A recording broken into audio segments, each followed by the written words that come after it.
Le doy la bienvenida al urbanólogo Roberto Remes. Roberto, con el gusto de saludarte. Y bueno, sobre este tema del transporte público masivo BRT, el BRT, mejor conocido como Metrobús, ¿cuáles son los principales retos desde tu perspectiva que se está enfrentando? Me llama la atención, leía varios artículos que inclusive algunos especialistas hablaban de que se ha perdido en la agenda de los políticos como una especie también de valor político electoral estar anunciando metrobuses. Pero bueno, ¿cuál es el reto que tiene el BRT actualmente, Roberto? Bueno, en general tenemos grandes ciudades en nuestro país, ciudades en las que los metrobuses están siendo una buena alternativa para mover a más gente y que podamos hacer las obras en un tiempo relativamente bajo, versus trenes urbanos en los que nos cuesta mucho más trabajo hacer la planeación, obtener el recurso y nos lleva varios años concretar los proyectos. Entonces, de esta forma, el BRT, pues sí, fue una alternativa, sobre todo al inicio de este siglo, que empezó en la Ciudad de Sí, León, luego en la Ciudad de México, y ya después vinieron otras como la zona metropolitana en el Estado de México, Guadalajara, Monterrey, entre otros proyectos. La ventaja, pues básicamente lo acabo de decir, ¿no? Se puede hacer mucho más rápido la obra, acá. es mucho menos costosa, teóricamente sustentable en términos financieros, es decir, una vez que ya está hecha la obra, el sistema debe pagar por la operación sin que se vayan generando deudas o grandes subsidios, a diferencia de lo que sí ocurre con los Sí, trenes urbanos, que son sistemas caros también en la operación, ¿no? O sí, sea, sí, sí. el operar el tren ligero de Guadalajara, el metro de la Ciudad de México, el metro Rey en Monterrey, pues son sistemas que probablemente la tarifa no paga el costo de operación, ¿no? Y en cambio, en el Metrobús idealmente debería de pagarlo. Ahora, en la Ciudad de México se ha rezagado, hace 9 años que no crece la tarifa de Metrobús y eso impone Sí, ciertos costos financieros. Los costos financieros, pues, ya ahorita andan por los 2.500 millones de pesos al año, ¿no? Es decir, algo que se planeó para no tener subsidio, hoy día está recibiendo un subsidio ya va a bastante tener. importante que no podría pagar una expansión del servicio. Entonces, pues eso también genera resistencia de los políticos a crecer los metrobuses. Claro. Sí, sí, sí, entendería que pues en la Ciudad de México no se van a querer meter con una intención de subir la tarifa. Imagínate verdaderamente lo que podría provocar en términos sociales, ¿no, Roberto? O sea, si hoy hablamos de la tarifa desde 2013, ¿no? Que la inflación ha crecido más o menos un 50%, entonces solo por inflación la tarifa debería de pasar de 6 a 9 pesos. Pero si hablamos de los kilómetros en operación, ¿no? Que en 2013 era alrededor de 100 kilómetros y ahorita son, me parece, 170, 180 kilómetros, pues estamos hablando de que también creció de manera importante el número de kilómetros en operación y además, pues los transbordos no se cobran, ¿no? Al no cobrarse, pues eso implica que hay un costo en algún lado para, o sea, no lo paga el usuario, pero sí lo paga la operación del Metrobús. Entonces, hoy yo no creo que la tarifa debiera ser menor de 10 pesos si es que quisiéramos anular el Sí, subsidio. No se trata de eso, pero lo que sí es, debemos de tener una claro. tarifa mucho más sustentable o algún mecanismo que nos permita pagar, ¿no? Es decir, ¿con qué lo pagamos? ¿No? Entonces, pues sí, si no lo pagamos con tarifa, lo tendríamos que estar pagando con impuesto, lo paga un tercero, ¿no? Ya. Cobramos más cara la gasolina o cobramos más caro el predial o cobramos más caro algo para poder pagar.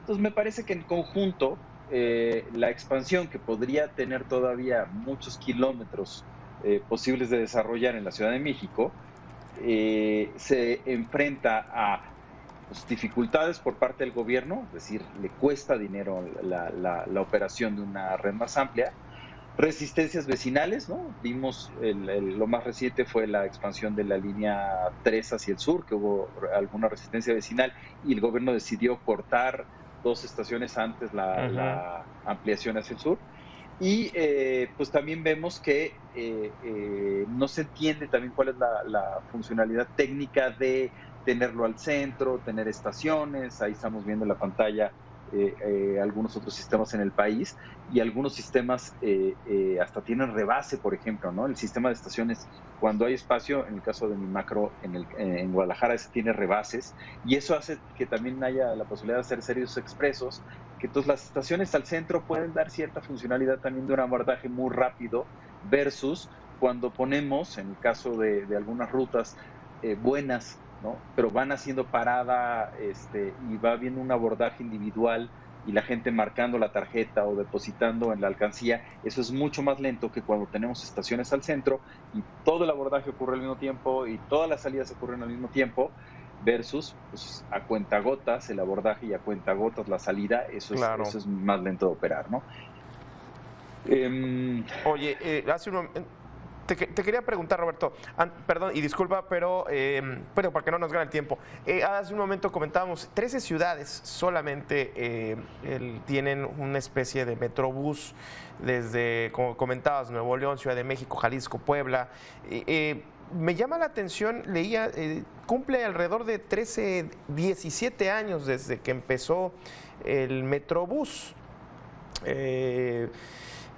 ¿Cómo ves la expansión, pero a otras ciudades? Me llama la atención que de pronto el Metrobús en unos años, de pronto empezó a tener mucha fuerza, se hablaba en ciudades de 300,000 personas, la instalación de Metrobús, pero de pronto como que todo empezó a hacerse, llegaron las plataformas digitales y eso como que cambió el debate sobre lo que necesita la ciudad. ¿Cuándo se debe de plantear que una ciudad puede tener un metrobús? ¿Existe alguna especie de indicación, un protocolo, una medida así, o simplemente es bajo el capricho de una autoridad? Yo creo que no es así, teniendo en cuenta la cantidad de personas que puede llegar a mover, ¿no? No, tiene mucho respaldo técnico la determinación de dónde hacer un corredor tipo Metrobús o de autobuses de tránsito rápido, ¿no? Sí, El sí. nombre refiere a que normalmente hay estaciones, normalmente hay carril exclusivo, normalmente el boleto se paga antes de abordar y no adentro del autobús, y una serie de características técnicas. Normalmente necesitamos corredores más o menos densos, ¿no? Es decir, no se trata Ujú. simplemente de llegar y, esta ciudad tiene 2 millones de habitantes, vamos a poner un metrobús. Pero Sí, es porque en algunos casos la movilidad está muy dispersa. En el caso de las ciudades mexicanas, normalmente no encontramos unidades habitacionales verticales, sino encontramos que los ya. asentamientos humanos son bastante horizontales. Eso nos dispersa mucho la demanda y dificulta las instrumentaciones. Sin embargo, pues las ciudades grandes podrían llegar a tener 2 o 3 cada una, corredores atractivos. Creo que donde se perdió el dinamismo fue cuando se canceló a mano alzada, en una visita del presidente López Obrador a Torreón, ¿no? ¿Quieren Metrobús o no quieren Mm, Metrobús? Y todos dijeron, ujú. no queremos Metrobús, y pum, ahí se canceló. Y Ah, había pues mucho no, respaldo técnico en el desarrollo de ese proyecto. fíjate. Entonces, creo que es ahí donde perdió mucho el encanto. Había algún mecanismo de financiamiento que estaba funcionando bien, el programa de transporte masivo de Banobras bueno, un Ujú. fondo. Y entonces ese tipo de proyectos empezaron a perder dinamismo Fíjate. pues sí, también hubo algunos otros proyectos que fueron difíciles de instrumentar, resistencias locales, las dificultades, insisto, de financiamiento, la falta de compromiso, los cambios políticos en algunos estados. Entonces, sí, eso lo hace un poquito difícil. Ahora, podemos instrumentar Claro. trenes o podemos instrumentar tranvías, podemos instrumentar suburbanos, etcétera. Poco a poco sería deseable que todas las grandes ciudades tuvieran corredores que permitieran tener una estación a 2 kilómetros, 2,5 kilómetros de cualquier punto de la ciudad, ¿no? Y creo que las ciudades deberían de tener estos planes en donde si ocurre Metrobús, bien, si ocurre tranvía, bien, si ocurre algún otro modo de transporte, muy diseñados técnicamente para ir mejorando el transporte público. Se está perdiendo dinamismo Claro. también en la agenda de Cla- transporte público de lo general, ¿no? Ujú.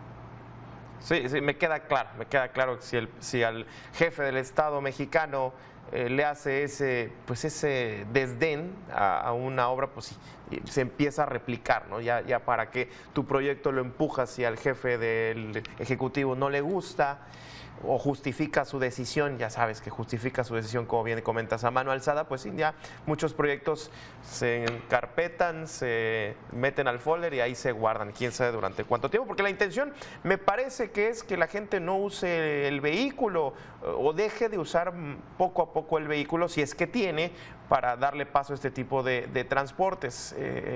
Luego veo ciudades también pequeñas, sí, altamente motorizadas, en las que la opción de transporte público es nulo, y incluso si el Metrobús tiene una ruta pues ahí complicada que no se puede expandir, pues ahí es otro problema. Entonces, ya para cerrar, última pregunta, el Metrobús debe de expandirse, es decir, no se puede simplemente quedar donde está. Sí, yo no me ataría a una sola tecnología. O sea, el Metrobús es una tecnología. Ya. El transporte público debe de expandirse en general, ¿no? Y esa sería la respuesta. O sea, necesitamos una expansión del transporte público regular y del transporte público masivo, con planes de largo plazo. Ya. Sí, la imagen esta de la persona que se sube en el camión con su bicicleta, ¿no? Multimodal, se baja y sigue en la ciclovía.